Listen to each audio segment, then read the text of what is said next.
The communication process. There are 5 steps in the communication process. The first step is that the sender has an idea. The communication process begins with an idea. Each idea is then shaped based on how the sender thinks. The idea takes shape depending on the sender's mood, their background, or their frame of reference. The ideas are also based on the sender's own experiences and assumptions. For the process of the first step, you make sure that your idea is clear and precise. Determine the purpose of the intended message and analyze the idea and determine how best to be presented. Anticipate how the message might affect the receiver. The second step is the sender encodes the idea. During this step, your ideas take shape in the form of words or gestures to help convey the meaning of your idea. Recognize how the message might affect the receiver. Are they going to misunderstand the message? Is there familiar and concrete words that are being used? Make sure you do not use emojis. The process for the second step is to consider the background of the receiver. What kind of background do they have? What experience, what communication skills do they possess?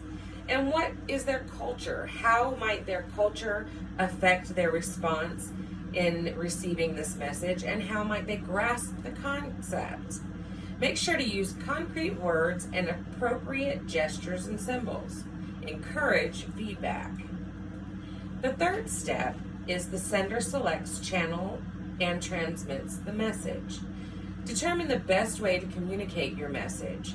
Is that message to be transmitted through an email, through a letter, a phone call? What is the best way to communicate that message? And make sure that your message is well crafted.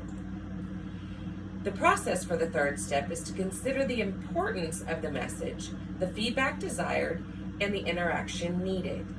Choose a channel best suited for this kind of communication for the receiver. Think of ways to eliminate outside noise and interference. Be aware that they may be receiving competing messages to your own. The fourth step, the receiver decodes the message.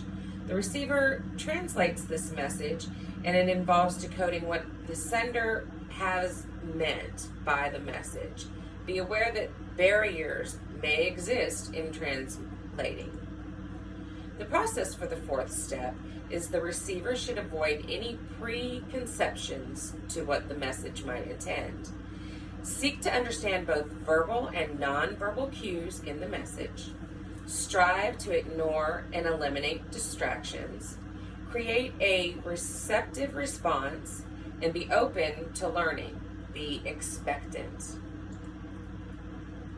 The fifth step is feedback returns to the sender. The verbal and nonverbal responses of the receiver generates feedback to the sender. Feedback is both beneficial and crucial to the sender.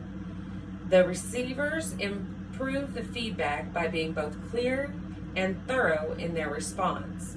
The best way to assist in understanding a message is to paraphrase the sender's message. For example, you might comment, "Let me try to explain this in my own words." And the process for the fifth step is to craft a clear and concise response that shows understanding of the message. The cycle begins again when the receiver now becomes the sender. And there you have the 5 steps of communication.